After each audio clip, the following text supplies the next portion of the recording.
Professor Nageswara Rao గారు సంవత్సరాలుగా అధికారంలో ఉన్న వారినైనా ప్రతిపక్షంలో ఉన్న వారినైనా ప్రశ్నించారు. ప్రజల పక్షాన నిలబడ్డారు.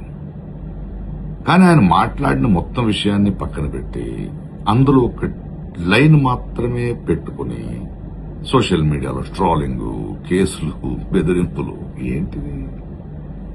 ఇది ప్రజాస్వామ్యమా?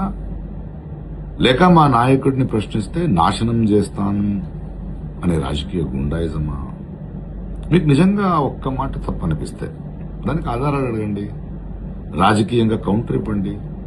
కానీ వ్యక్తిత్వం హత్య చేయడం, సోషల్ మీడియాలో అవమానించడం, కేసులతో భయపెట్టడం ఇదేనా మీరు చెప్పే కొత్త రాజకీయ సంస్కృతి?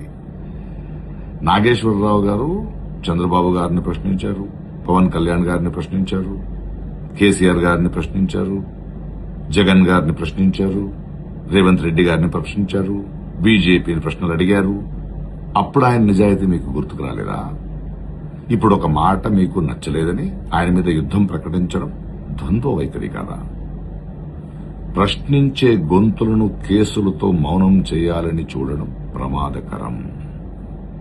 ఈరోజు నాగేశ్వరరావు గారు, రేపెవరో.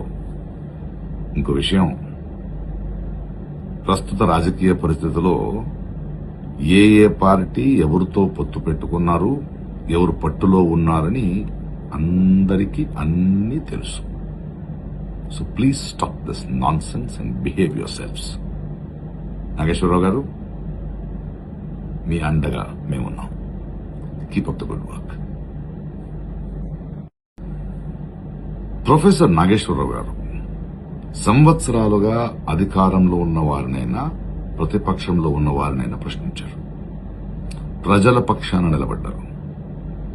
కానీ ఆయన మాట్లాడిన మొత్తం విషయాన్ని పక్కన పెట్టి అందులో ఒక లైన్ మాత్రమే పెట్టుకుని సోషల్ మీడియాలో ట్రోలింగ్, కేసులు, బెదిరింపులు ఏంటిది?